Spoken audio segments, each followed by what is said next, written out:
you want to talk about it anyway.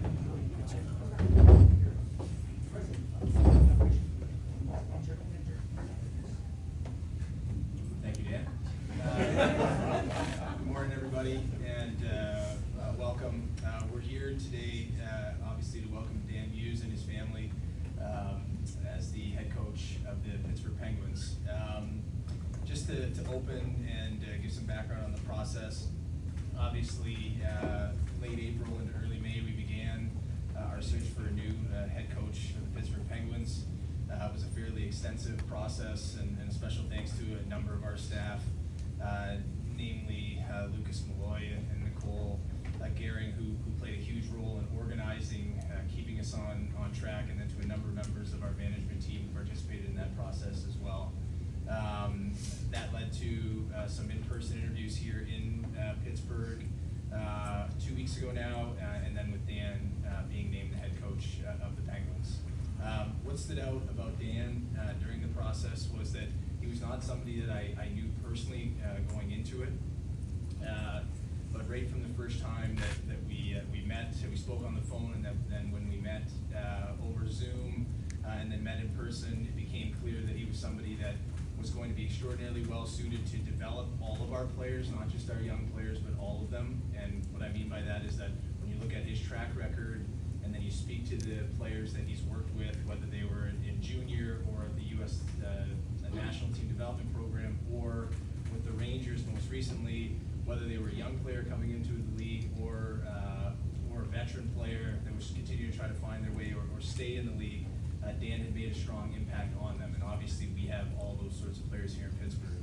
The other key component to Dan was his track record in winning, but also winning with Yale in the NCAA, then going to Chicago, winning there, helping Nashville to have very successful seasons when he was a member of the Predator staff under Peter Laviolette, then going back to the U.S. program and helping them win a gold medal in 2023, and then back to New York where they had a very successful season in his first year, and the impact that he made on the penalty killing units in his time in both Nashville and New York alike.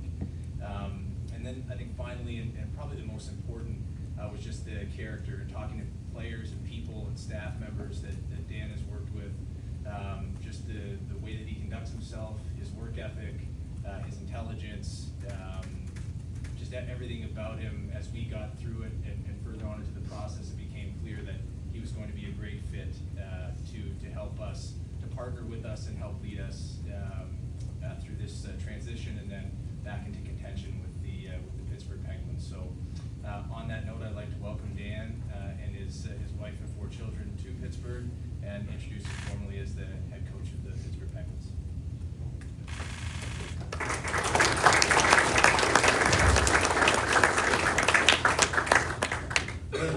We'll start off by saying thank you to you, Kyle, to the Fenway Sports Group, and the entire Pittsburgh Penguins organization. It's a tremendous honor. It's a dream come true, and I couldn't be more thankful. On a day like today, you reflect back. Also, just want to say thank you to all the different coaches, staff members, players that I've had an opportunity to work with and learn from. A couple people in particular that have made a major impact on me. Keith Elaine, head coach at Yale University, and Peter Laviolette, who gave me my first opportunity to work in this league. And last but not least, thank you to my family who's here today. My wife Maureen, our children, Fiona, Eve, Kieran, and Laura. Love you guys, and thank you for being a part of all this and all the love and support along the way. Over the last, I think it's 4 or 5 weeks now, this process, and it's been an amazing process. They're trying to learn a lot about me. I'm having an opportunity through this process to learn a lot about the Pittsburgh Penguins, the organization, and the city. And through this, this number one I learned, it's amazing people here. Through the interview process, all the staff members I've had an opportunity to meet with and talk to, they're amazing people. They have incredible ideas, and you can feel the want for collaboration and building together. And it's so exciting to be a part of that.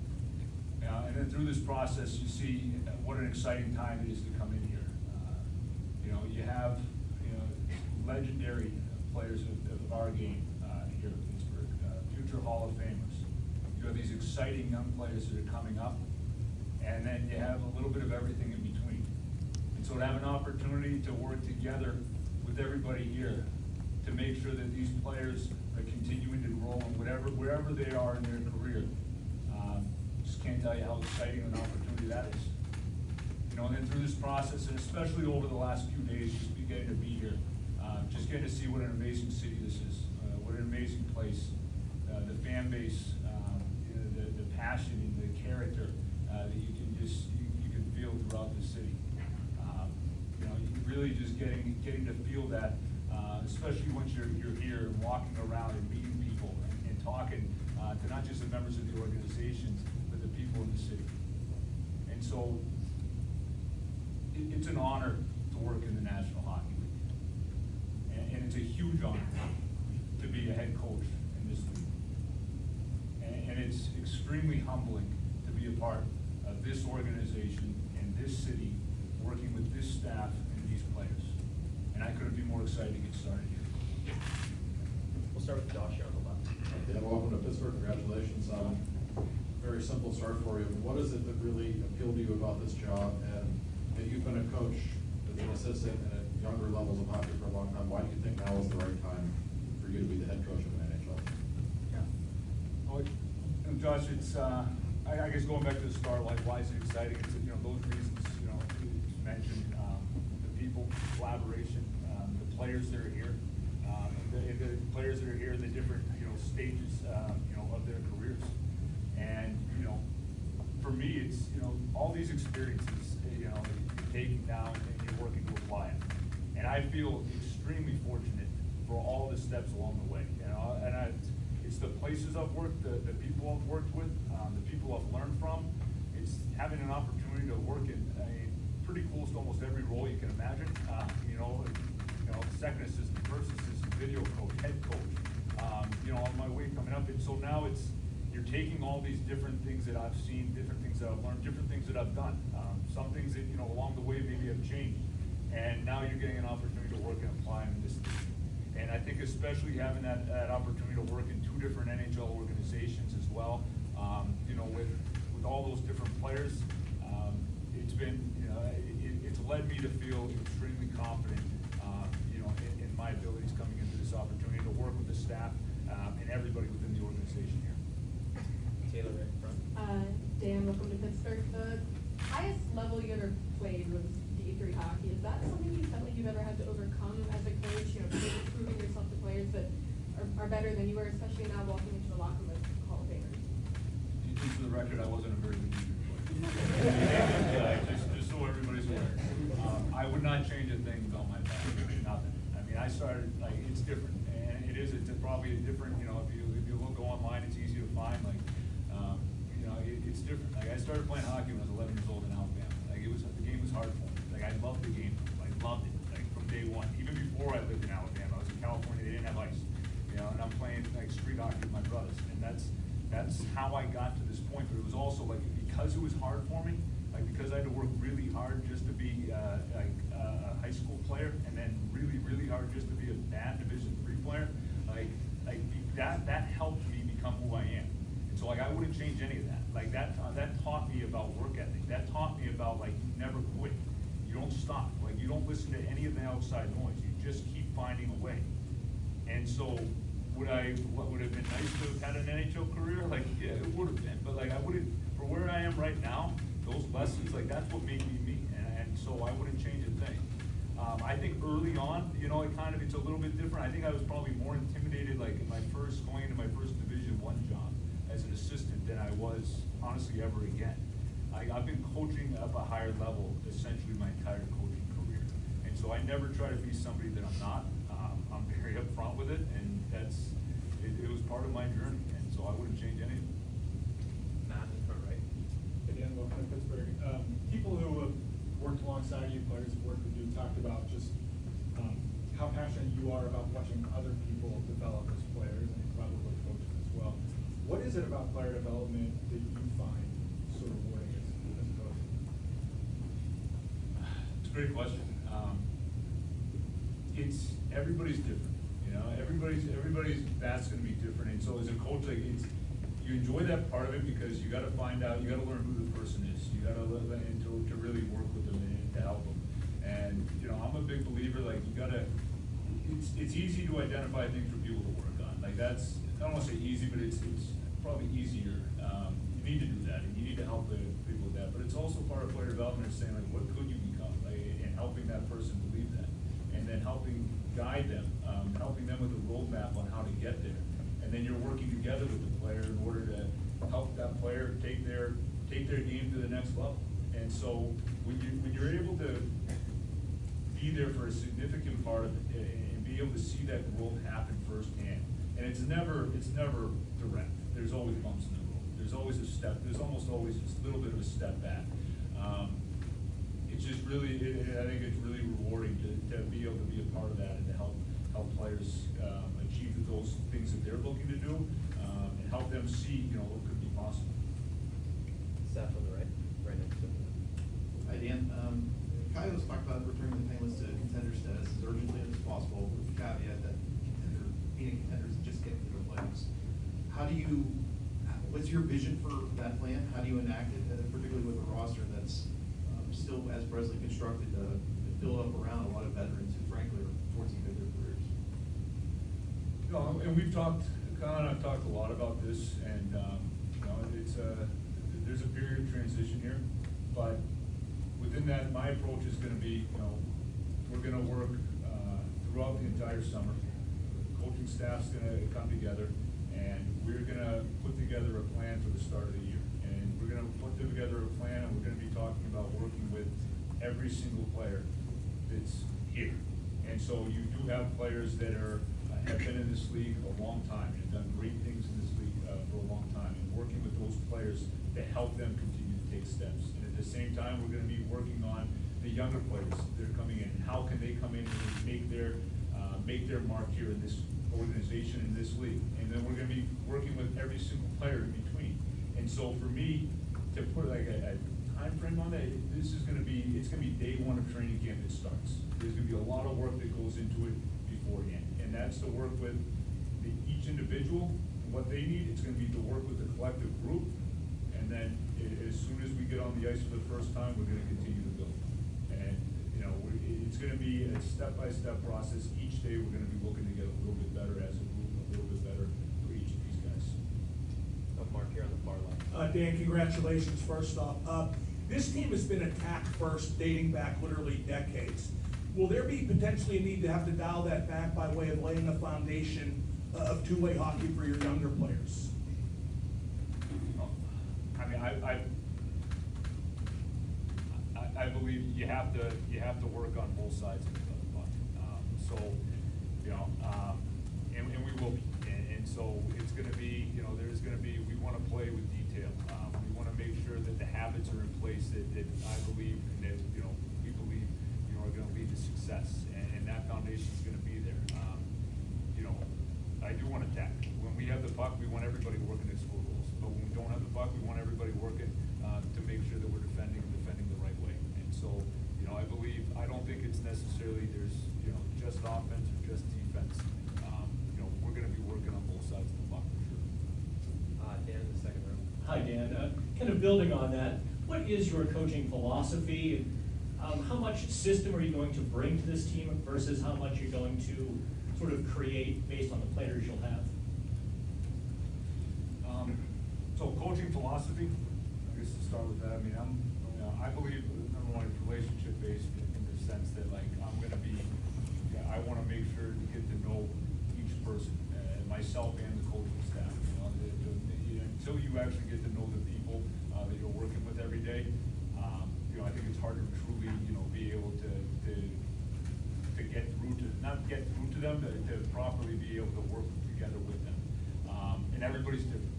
I learned that early on in my coaching career, even before I was coaching. When I was teaching high school history, you know, you go into a classroom and you got to figure out what makes each person tick, what motivates them, how do they learn, what's best for them. And so, you know, I think everything for me in regards to coaching kind of starts with that. And then from there, like, it's going to be, you know, we want to work towards the way we play. said, it's gonna be like, there's details that I wanna have built in, and, there's habits that I believe lead to success. And so that's kind of the foundation, and I could go on for a long time talking about all these little things, I'm not going to today, but like, there's a foundation that has to be built that has, nothing to do with a forechecking system or your T-zone coverage. But once that's base is there, then we will build out. And so I have in my mind ideas on the way I'd like to be played. But right now, like, it's also really about finalizing the coaching staff, bringing that coaching staff in. Like, this isn't just about me. This is about our staff, our organization, and then there's conversations based on that we're gonna put everything together. That we're gonna have that collaboration, and then it'll be put in place. So to sit here today and tell you exactly what the neutral zone forecheck's gonna be, I got an idea, but I kind of making it up. Rob, you're on the left. And welcome to Pittsburgh, Kyle. Nice suit. I got a question for both of you. Kyle, when somebody's hired in your position a couple of years ago, they usually have a list of people they might think about if they have to meet, coaching change. Why was it important for you to open this up as opposed to maybe just working off that list? Dan, you mentioned Peter and Keith. I'm curious what you learned from them that you think maybe you can apply as a head coach, and maybe what in any step you learned that you don't want to do but would like to not do what you learned, so to speak.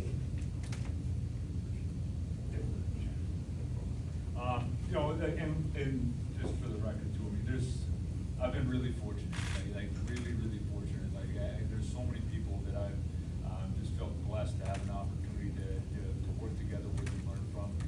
Those two people in particular, having an opportunity to work for 6 years at Yale University as an assistant coach and associate coach, and then for Peter Laviolette, he had never met me before. He gave me the first opportunity there to work in the National Hockey League, and he's also, both of those people have been great mentors, but they're also like very great human beings and very close friends. In terms of learning, the thing that probably the kind of common denominator there is, it's treating people the right way, and it's in learning how to empower staff. Like, that's empower staff and empower players. Like, that's something that, had I not seen that firsthand from both of them, just the responsibilities they gave me, the belief they gave me in myself, through their actions and through the way that we work together. I think that's something that really, I now know as a head coach and in the different head coaching roles that I've had, that's a lesson that I've learned from them that I've really worked to apply.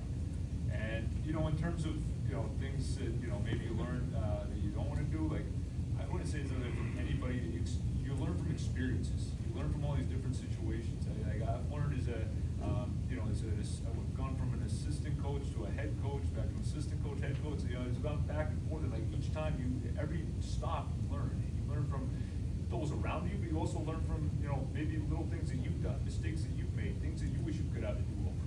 And so I think we're always doing that, but I think for me, it's having that mindset of like, just try to get a little, not better every year as a coach, just get a little bit better every day. And that's been the mindset from day one. I'll learn from myself and I'll learn from those around me. And a year from now, I believe I'll be a better coach, hopefully be a better person than I am sitting here today. And that should always be the process. In terms of why I felt it was important to open it up, Rob, I think that this search provides you a great opportunity to also learn. And I thought it would have been a disservice to the organization just to hire someone that I know very well or that I've worked with in the past without going through the proper process, especially given where we are and the unique nature of the job. It just gave us a great opportunity to learn things that are beyond our scope when you're just operating on a daily basis with the Penguins. So in all the coaching interviews that we did, in particular the ones that were in person here, we learned a lot. And I think if we hadn't gone through that whole process and I just kind of turned to somebody that I've either worked with in the past or knew very well, we wouldn't have found what I believe is the best coach for the Penguins right now, which is Dan. So I thought it was for me, I thought it was great to be able to meet lots of new people and learn lots of different things.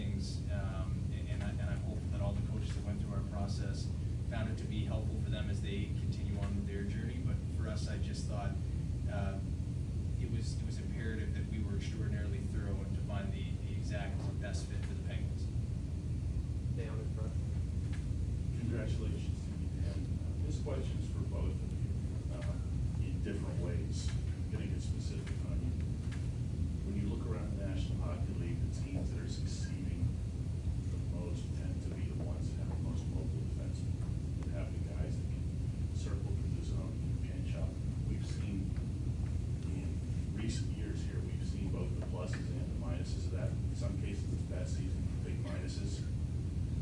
And I want to ask both of you if you've had discussions with each other about, you have to do this in concert, right? Everything has to happen together, the way you're building the roster and the way you do it. How much toward the defense can you guys create something with symbiosis here?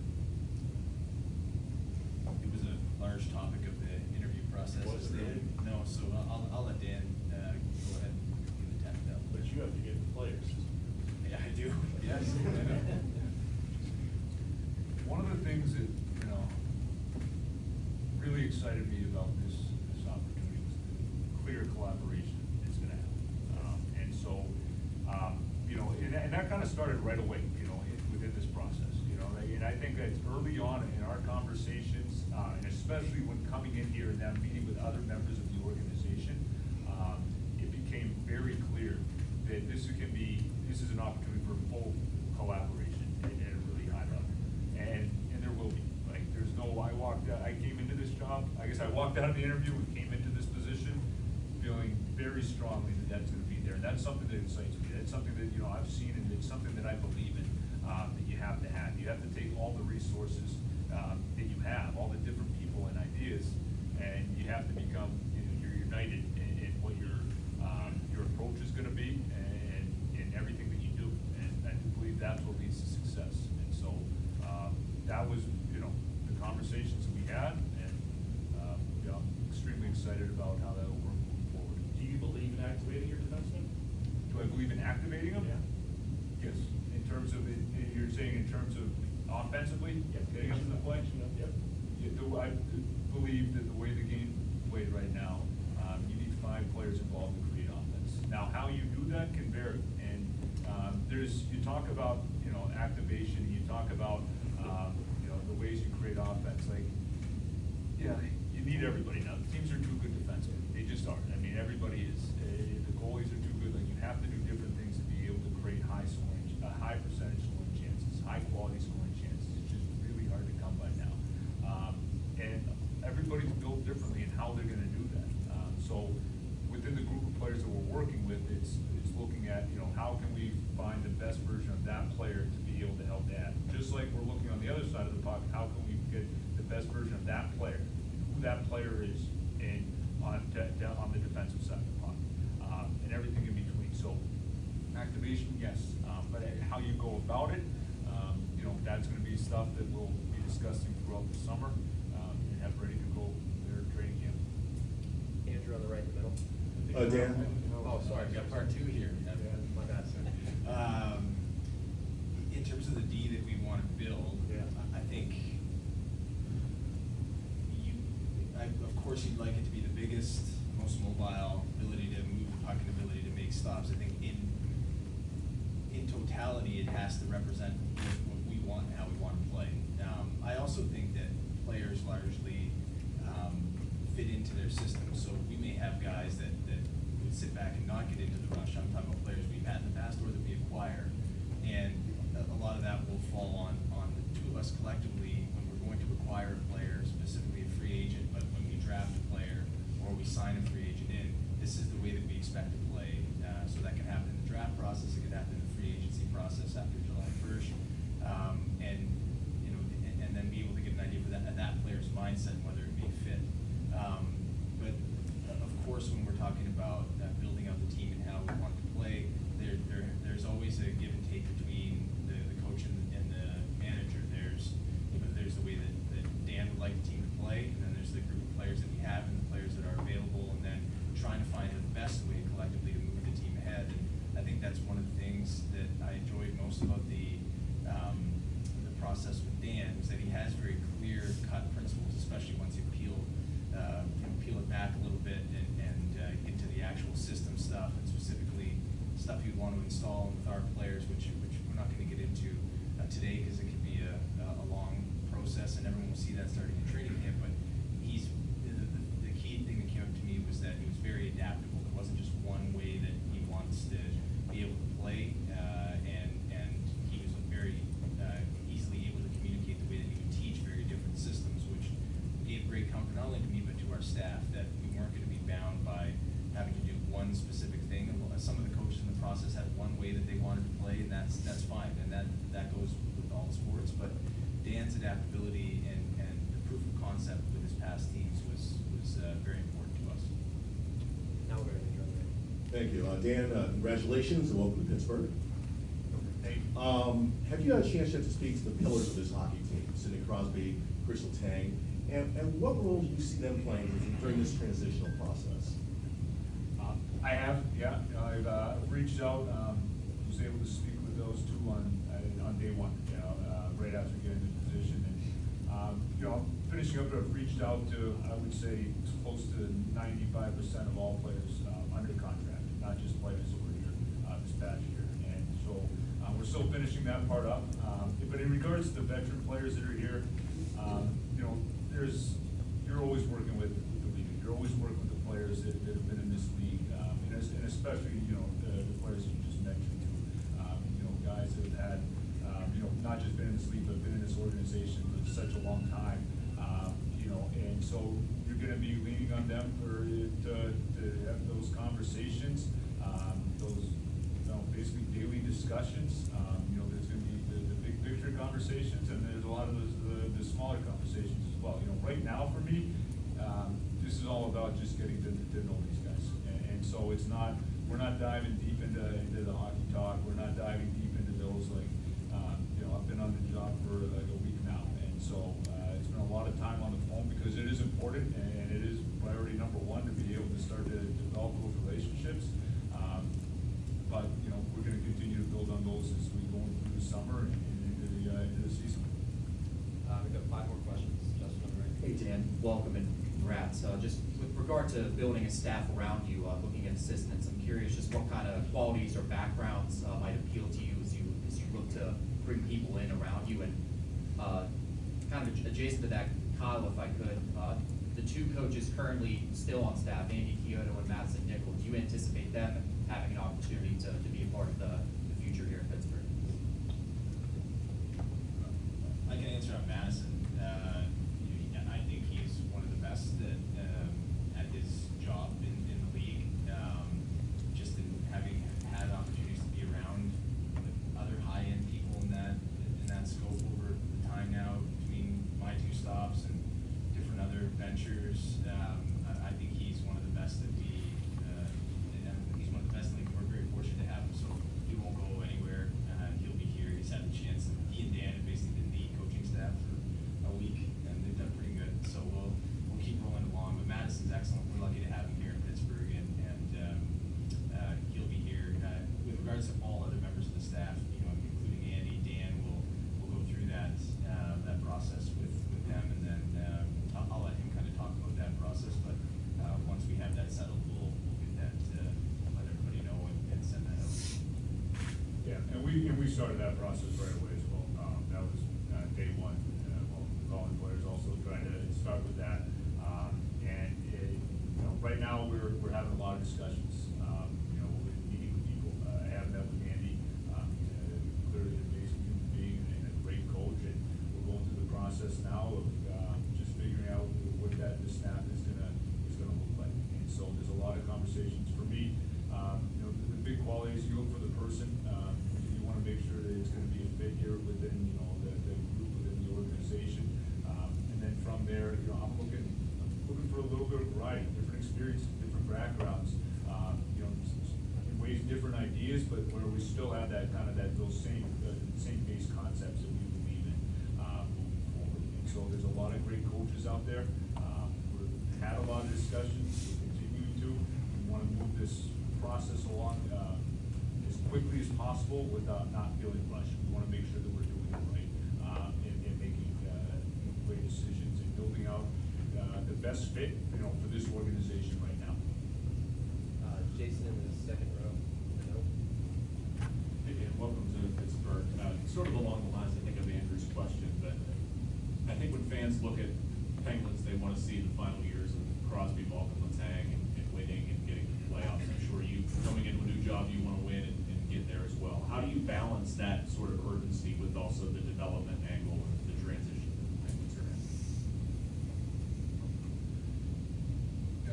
As I think mentioned a couple of times here today, you have guys in different places in their careers, and that's very clear.